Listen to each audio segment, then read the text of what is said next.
Hello everyone, আজকে আমি চলে আসছি মুরাপুর রাজবাড়িতে। এই যে দেখেন আমার পিছনের রাজবাড়িটা এত সুন্দর, মানে পুরোটাই অনেক সুন্দর। আমি আপনাদেরকে দেখাই। এই যে দেখেন, এটা হচ্ছে একটা মন্দির ছিল।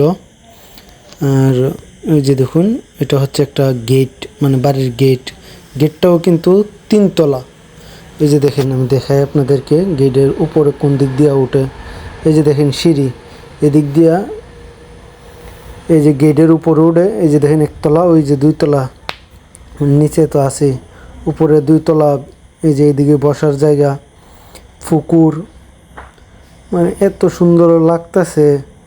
এই যে দেখেন সিঁড়িগুলা বোঝা যাইতেছে না, এখানে সিঁড়ি আছে।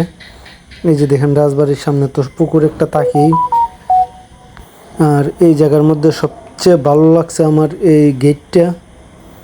এই যে দেখেন গেটটা অনেক সুন্দর একটা গেট। আর আমরা গেটের ভিতর দিয়ে এখন ঢুকতেছি। আর আমি আসছি সিএনজি নিয়ে। এই যে দেখুন সিএনজিটা এখানে রাখছি। এই যে এটা একটা মঠ, এখানেও মন্দির, এটাও একটা মন্দির ছিল। এই যে দেখেন মন্দিরের চূড়াগুলা, মন্দিরের মধ্যে বট গাছ উঠে গেছে। আর এই যে দেখেন রাজবাড়ির বাড়িটা। আর এটা হচ্ছিল একটা মন্দির, কারণ আমি বুঝছি কীভাবে, এখানে মন্দিরের নাম লেখা আছে। এই যে আমি আপনাদেরকে দেখাই। এই যে দেখুন, এটা একটা মন্দির ছিল। এখন বোঝার মতো কিছুই নাই, দেখেন সব কিছু ভাঙ্গা চুরে সব শেষ। এখন আমি রাজার গড়টা দেখাবো। এই যে দেখুন, মানে আগের সব ডিজাইনের গড় একই রকম দেখতেছি আমি। হরিপুর রাজবাড়ি একই রকম সব দেখেন।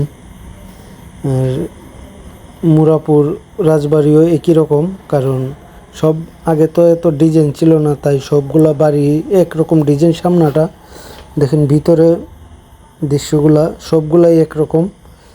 আর আমি দিক দিয়ে আসছি ঘুরতে, হঠাৎ করে এই বাড়িটা দেখতে পেলাম, তাই ভাবলাম আপনাদের মাঝে একটু শেয়ার করি। আর এই যে দেখেন সিঁড়িটা, এটা হচ্ছে পিছন দিকে বাড়িঘর আছে, মানুষজন বাস করে। এই যে দেখুন, মানে অনেক ভালো লাগছে, অনেক।